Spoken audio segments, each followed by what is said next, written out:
Okay, in recent times, we've seen, non-state actors when it comes to Israel security in the West. You have Sunday Igboho, you have Nnamdi Kanu. What do you make of this springing up of non-state actors, and then the way their cases are being handled by the federal government? You have Sunday Igboho and Nnamdi Kanu. The truth of the matter is that everyone wants a united country. I also desire Nigeria to be a united country. But at every point in time, have this leadership that is interested of uniting everyone and then ensuring justice and equity in governance. The moment you have a leader that does not put those basic considerations in governance, it affects the level of confidence in the system. And when there is lack of confidence in the system, it leads to some of the things you will see happening, this agitation for self-determination, which is what is happening with the West now and the East. Because President Buhari was somebody we felt is going to play the role of a father and be a national leader who is going to bring cohesion and run an inclusive government that takes into account every federating unit. But it turned out that President Buhari has run a government of bigotry, and that's the truth. He has been very sectional in his approach. He forgot that the point is that many persons from all over the country voted for him. Somebody like me, as I said earlier, I rooted out for President Buhari. I am from the Eastern region. I rooted out for him. I have had one-on-one with him, with Femi Adesina, when we came for a program where Femi took time to introduce me to the president, that if there is any person that really from the Eastern region that really, went out of his way, despite the criticisms from his own people in order to ensure that he marketed you as this man, in Nassau Rock there, introduced me. And I prayed for Nigeria, I prayed for the presidency. I found. And so it's not as if he was just loved by only one section, either the Northerners or the Southwestern. No, he had people all over the country that also believed that when he comes in as a leader, he's going to change the narrative and run a cohesive government that will include everyone. But he came in and showed sectionalism and has divided the country today more than any leader, whether living or dead. That President Buhari has divided Nigeria and has cast doubt as to the unity of this country by his policies and pronouncements. But now, having done that, that has led to these agitations by these type of characters. And they have their supporters. Nnamdi Kanu today, as I speak to you, has large followership in the southern eastern region, whether you like it or not. In fact, by the way they are treating Nnamdi Kanu now has garnered more support and more sympathy than even his previous, despite his mistakes, despite his modus operandi, which somebody like me, I consider sometimes out of the way. And that is not the way. For you to be a leader, you got to be patient, you got to be more intelligent, you got to be more logical. You're going to also run a cohesive. Can this man also, if he becomes a leader tomorrow, be cohesive, carry everyone along? Can anyone disagree with him? Can he tolerate dissent? Would he as a leader? Because if you're a leader, you don't tolerate dissent, you can't be a good leader. But today, Kanu has more supporters, has more sympathy. The same thing with Igboho that they're trying to prosecute. What are they saying? We want a country of fairness. We want a country of equity. We want our lives to be protected. You cannot make us to be second-class citizens in our country. It can't do that. And somebody cannot come and take over my land that belongs to me. And I'm a Nigerian. You now bring even foreigners to come and take over. And we see your policies gearing towards allowing these people to come and take over the land that belongs to indigenous people of Nigeria. And they say they cannot accept it. It's either you enthrone equity or we go our separate ways. That's what they're saying. You not go after them. Meanwhile, those we call bandits and the terrorists that are really destroying the system and taking so much money by way of budgeting on security, you are not going after them. You see them come in thousands, in hundreds in the motorcycle, carry all manner of criminality and get into the bush, and you allow them. But when anything happens in the southeast or in the southwest, you come with people you call security agencies and all that to come and kill and maim and destroy and all that. Let's say this is sectionalism. This is not fair. We are all Nigerians, for God's sake. We are not doing this thing to these people you consider criminal, but you after those who say no, we cannot continue in your manner of unfairness. So I think whatever is happening today with this self-determination agitation happens as a result of the governance style of President Buhari. It has created more division. It has created more agitation. It has created more disgruntledness. It has created more dissatisfaction in the system than any living or dead leader. And I think he has to change his style. If he just believe that Nigeria is indivisible, if he believe in the unity of this country, his style has to change. And I don't know whether he can do that between now and 2023. I don't know whether he can, because I hear he doesn't listen. He doesn't take any advice. Whatever he feels like doing, he goes ahead. And so, for me, he is the one that have created this, people who are not state actors now becoming what they call leaders that are not elected. They are not elected by the people, but they have assumed the leadership position of their various ethnic group in order to agitate for fairness and equity for themselves and for their people and all that. He, by his own policy, by his own attitude, and he's not even handling it well also. Does that mean you don't see any merits of the case against Nnamdi Kanu, Sunday Igbo? This is someone who has been accused of stockpiling arms, taking up. The last time his house was invaded and all that. Does that mean, looking at the cases before them, isn't there anything meritorious? Yeah, when you have people who have committed crime, you must follow law in order to deal with them. If you would follow unlawfulness, if you follow illegality in getting whatever you are getting and accusing them, nobody will believe that evidence you have actually gathered.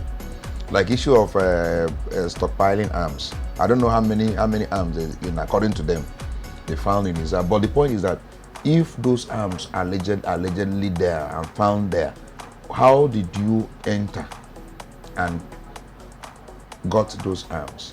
Because the allegation that those arms were planted, and the people that came in a manner that you cannot consider lawful. They came in the midnight and even agreed that they killed. Wouldn't you have come with a search warrant, and in a daytime and enter there and get whatever you want to get and show to the entire world what this guy? Because when you come to search, there must be a search warrant. Before you even search a house, you will be searched. That is the law. So they will know you are not coming with anything to come and plant. Was that followed?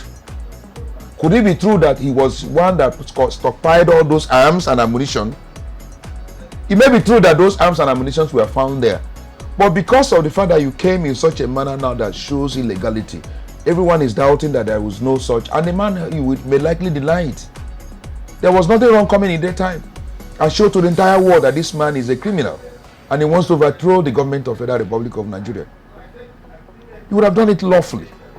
So my take is that the way government goes about it now creates sympathy for those people who, in the eyes of the government, they are hardened, they are criminals in the eyes.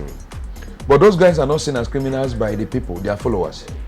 They are actually seen to be freedom fighters. People who demand equity and fairness in the system. That's what majority of the followers are seeing them as, And when you have majority of the people seeing these people you are seeing as criminals as people who are the freedom fighters, you have a problem within the polity. You may not have everyone agreeing with you, but where majority is disagreeing with the government will begin to lose credibility.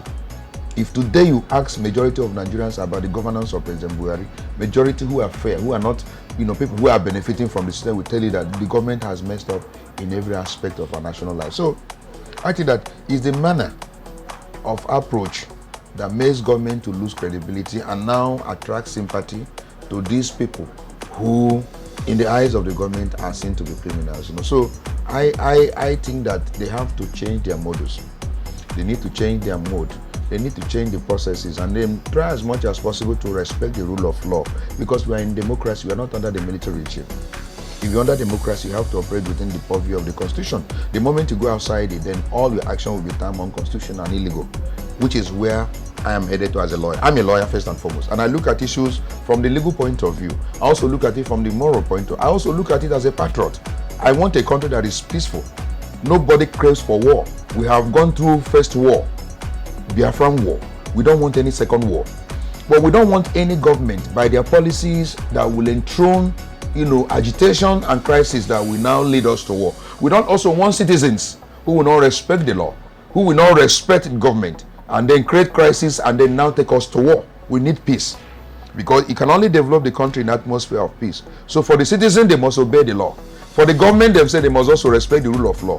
And we must all join hands to build a country all of us shall be proud of. I am more for a united country. I am more for a united Nigeria. But I want a country that is enthroned with fairness and equity. I want a country where a leader will come and unify everyone. He regards a Yoruba man, an Hausa man, an Igbo man, the minorities, the Jaw man, all the other ones who are this in the Gala man, as a Nigerian, as an indigenous person of Nigeria, who is supposed to be respected, whose right must not be violated, whose land must not be taken by force, who must be also employed in government, in running government. All of them must be involved. Not one section running government and lording it over others and then holding everyone backwards. No, we must move forward. Talking about one session, like you alluded to, there's been concern that the people from your region, the southeast, are being marginalized when it comes to the political equation in Nigeria, when it comes to the appointment. What is your take on that? And then there's this agitation for Igbo presidency come 2023. Do you see this becoming a reality? Well, it can only be a reality if Nigerians agree that we must enthrone fairness and equity. Just the way they did with President Obasanjo when they felt that they wronged the Yorubas. When Abiola was manhandled, a man that won an election, he won the majority vote, and he got that particular electoral victory from all sections of the country. But the military sat on that electoral victory and ensured that it never materialized. Not only did it not materialize, they also killed the beneficiary of that electoral victory. And so the government felt that they have done the wrong thing. So how do we now assuage the Yorubas? They came together and said we must return power to them in order to assuage. And they did it in 1999. That is how two Yorubas eventually emerged from the two major political parties as the presidential candidate. And the Nigerian chose President Obasanjo. That was equity. That was justice, because there was fairness in the mind of everyone to ensure that a section of the country is assuaged, so that all of us can feel that they belong to the country. Now they did it. But when President Buhari came, look at the military composition, the security apparatus of the country. How do you run a country that is heterogeneous that way? And you are now explaining to people you think they are daft that it's only competence. It's only competency you use in choosing the hierarchy. So that when the security apparatus of the country is sitting, there is no major tribe, one major person that is from a major tribe in that security. And they take a decision against your region. Nobody will counter it and say, no, it's under President Buhari. This has happened. It has never happened before. Are you following me? And he feels comfortable about it. The same thing with virtually everything. Go and look at all the regulatory agencies. How do you do that? But the typical average Hausa man is not even benefiting from this. You would think, these things are left for the Hausas, the Hausa Fulani. If you go there, the level of poverty is not reflecting, that these guys are in power, that they will take care of them. The level of the high number of beggars, the high level of illiteracy is also from there. So why would the political elites in the north corner all the political positions, corner virtually everything, but they're not even allowing those things to trickle down to the average Hausa man, Hausa Fulani man, who is suffering, who is undergoing high level of poverty, unemployment, lack of education. So is it fair? And then maybe we say Hausa Fulani, but it's not. They're not benefiting from the monopoly of power by the region. So the populace are suffering. It's only the elites that are enjoying. So when somebody talk, I love the average Hausa man. I love average Hausa Fulani man. When you come into contact with them, those ones who are very, very religious and good, you enjoy them. They're very honest. They're very friendly and accommodating. But when they want to grab power, they will use sectionalism and ethnicity and religion in order to divide us down the ladder. But when they want to share, They don't even consider that at the highest level. They all meet Yoruba, Igbo, Hausa, the political elites. And that's why the majority of the Northerners are kept in darkness in terms of education, so that they can always use them and manipulate them. But they're not benefiting. If you look at it averagely, where you have the highest rate of unemployment, where you have the highest rate of poverty, is in the northern region. But meanwhile, they are monopolized. There is no regulatory agency. The Hausa Fulani is not the one heading. Is it the central bank? Is it the NNPC? All the regulatory agencies in Nimasa, all of them, they are in charge. Go and check all the regulatory agencies in Nigeria. Check all the security agencies. They're the one heading. Is it custom? Is it all of them? They're in charge. Not only being in charge at the highest level, in all the major, level strata, of those agencies, they're the one heading. The majority, if you go to EFCC, the language there is Hausa Fulani. If you enter any of, even police, IG's office, go enter. All of them. How can you run a country that way? That is a heterogeneous country. And they feel comfortable. But my problem is that it's not even reading down, it's not getting down to the average Hausa man, Hausa Fulani. It's only the elite that are enjoying. And then you use the resources of the country to benefit only one section. If not for industry and hard work and all that, an average Igbo man will not be able to rise. But today, the highest level of billionaires we have in the country comes from the eastern region. Why? They are not in government, they're in business.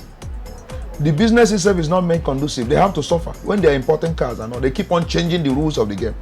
Because of the average of what happens, after you have cleared car in the work, they still come and wait for you on the road and say you underpaid. And they will not be on other road unless the road leading to eastern region. So if you also go to eastern region, go and check the person who was occupying the IG, the DIG or the AIG in terms of this thing, the police formation, the army formation, the navy and all that, or the composition in the eastern region also. 90% of those that are heading the eastern region are from one section of the country.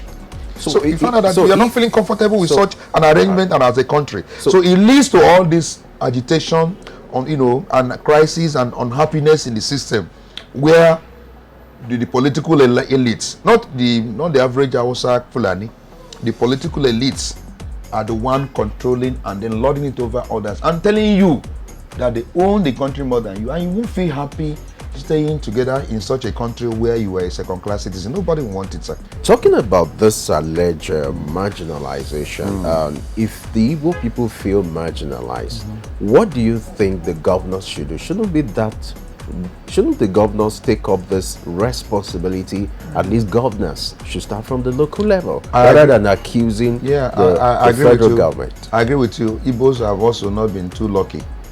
Especially a state like Abia has not been lucky in having good leadership. We need to get it right also at the regional level in terms of leadership.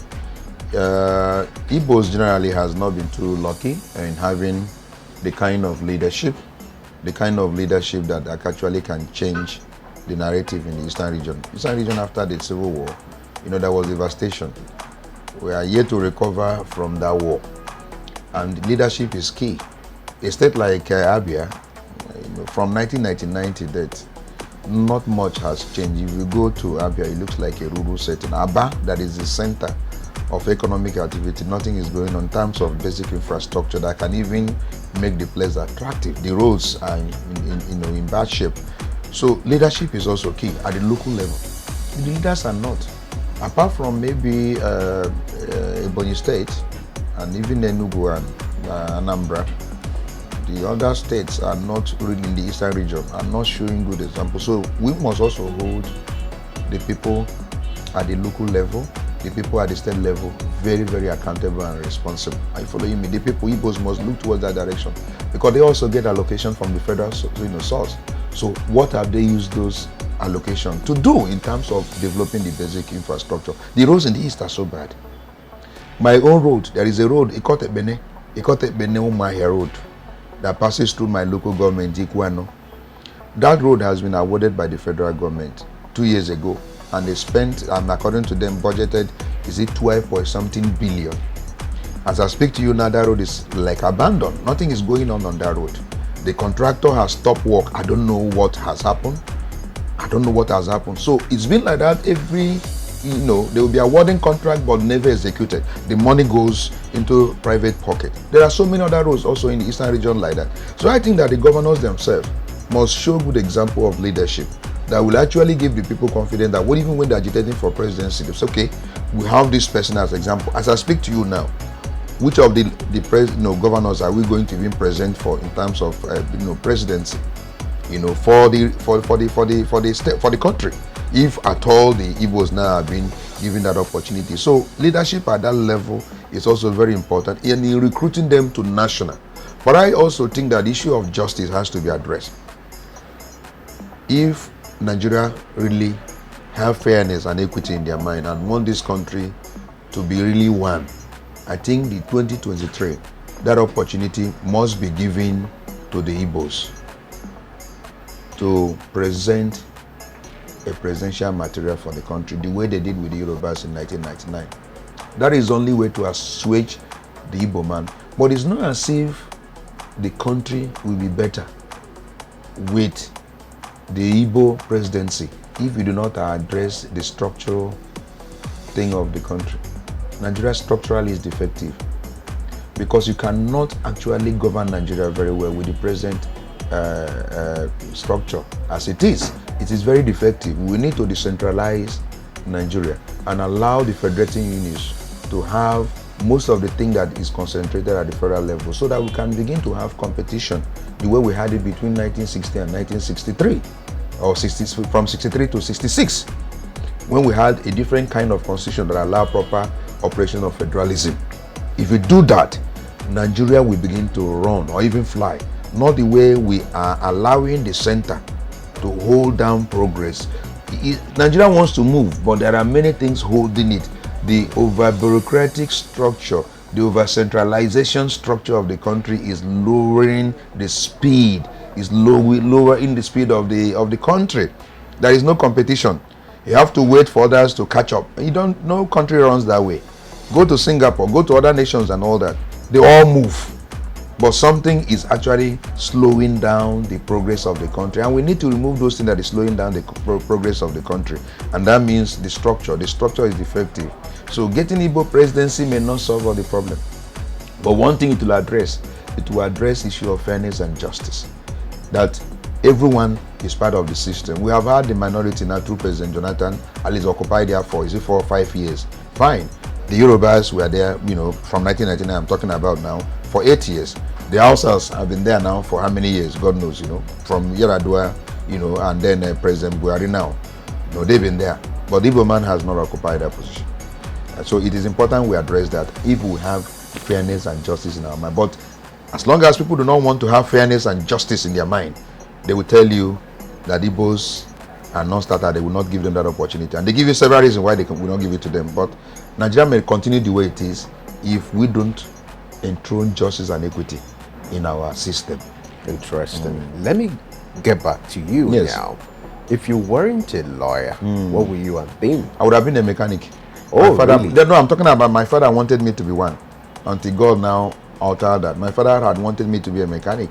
But unfortunately, the road to being a mechanic, was actually, I was stopped by God himself. Because the man who was bringing my first school leaving certificate for me to go and start training in Dunlop, Nigerian PLC, as a mechanic in training, was stuck somewhere in Ore.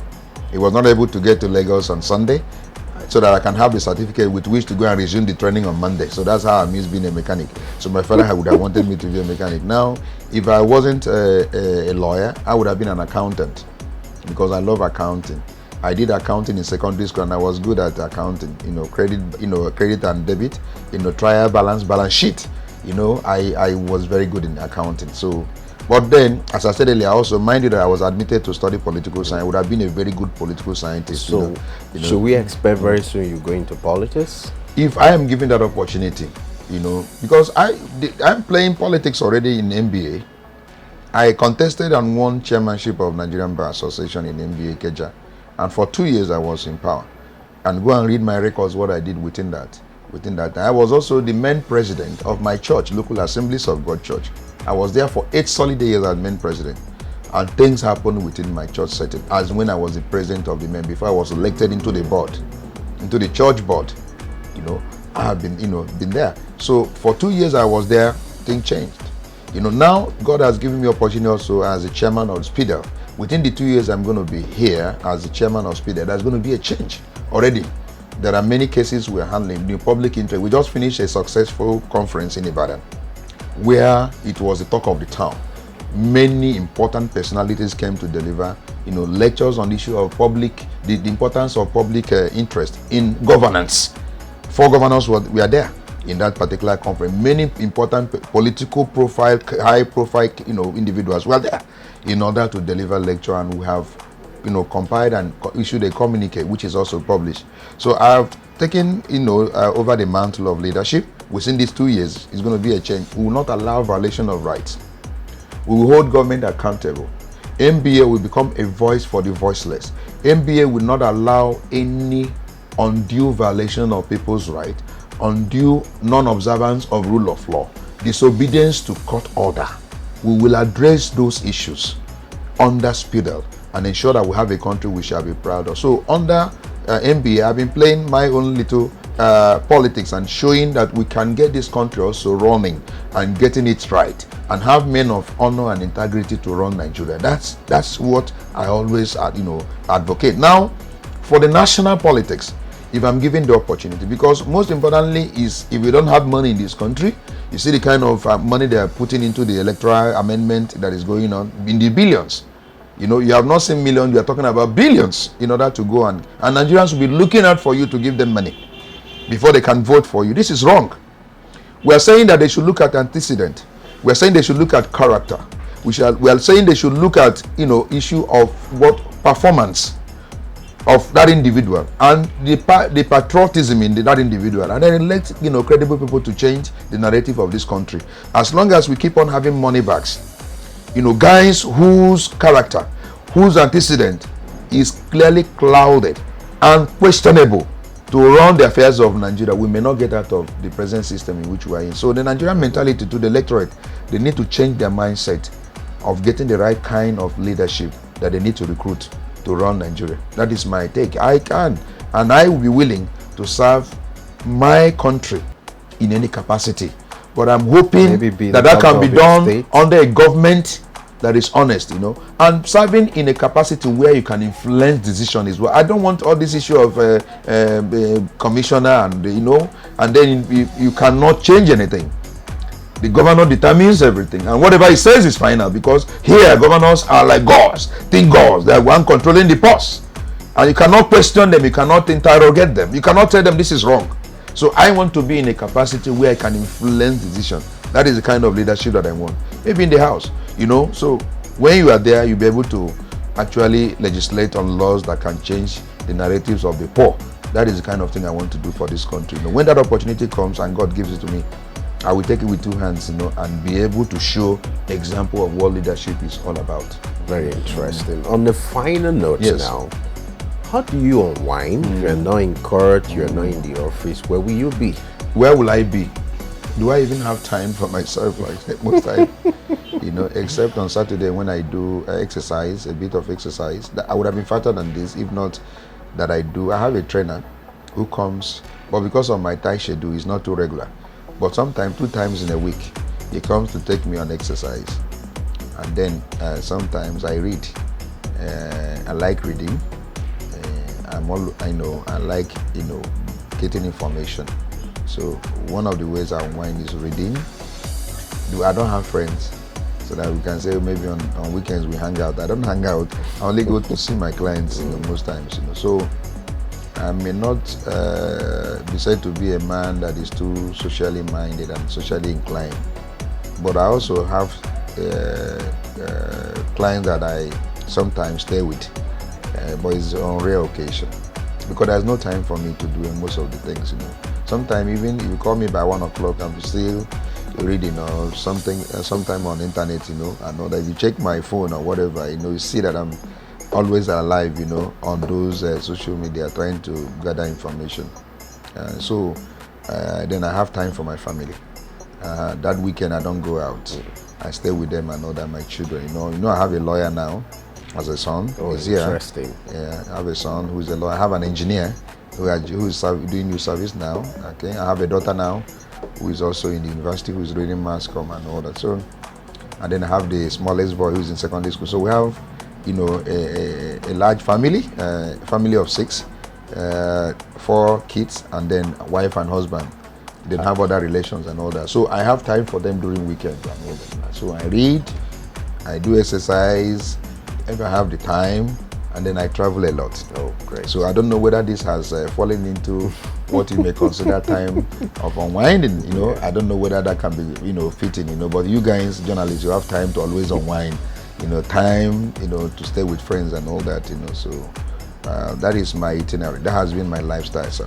That's interesting. But I go to church. Okay, great. On Sunday, I don't joke with going to Maybe church. you'll be a pastor very soon. Yes, if God calls me, I like, you know, preaching the gospel, you know, and you know, getting men out of darkness into the kingdom, you know, getting them to know God, because one of the greatest things that can happen to any man is to know God and to fear Him. With the God factor is very critical to where I am today. I came from a very poor family, but God has taken me to the level that today I become a voice. How did it happen? It can only be God. With God with you, you become a majority. Bible says your name shall be known on the street. It can only be God that can take a man up, you know. So me, I believe also in preaching to men to know this God, you know. And when you know God, you live right. You cannot be involved in anything that will bring embarrassment and disgrace to you, because the fear of God is the thing that rules your life. So I'm a Christian. I am a deacon in Assemblies of God Church. I'm very proud. And in Assemblies of God Church, they gave me an ambassador of the kingdom. It's one of the highest title you can get as a layman in Assemblies of God Church, in which I'm a member. So I'm a Christian, I'm a born-again child of God, and I believe in the truth, and I believe in the death and resurrection of our Lord Jesus Christ, and also believe in the baptism of the Holy Spirit. So I know all these things, and I preach it, and I teach it, and I practice it, and I want to make heaven. May you also make heaven. It's been quite interesting to have delved into all aspects of your life, and it's been thought-provoking, and it's been quite engaging. Thank you, Femi. Thank you so much I really for appreciate you this too, because this interview has been, you know, you've been giving me this appointment, and this morning you called to remind me, and I had to actually put aside everything that I'm doing in the office in order to make sure that I give you this, because you've been a good man. So thank you for having me. Thank you for the crew. This year crew, they're very competent. They paid attention to every detail and make sure that everything is in place. I must appreciate them and appreciate you. This is one of the longest interviews I've ever had. Interesting. Honestly. What an honor. Maybe I'll add that to my that is interesting. Wow, it's been an engaging conversation with Dr. Monday Onyekachi Ubani, and on that note, we'll wrap it up. Until when I return for another episode of this conversation, where I'm going to speak with another special guest, I am Femi Johnson Ayodele.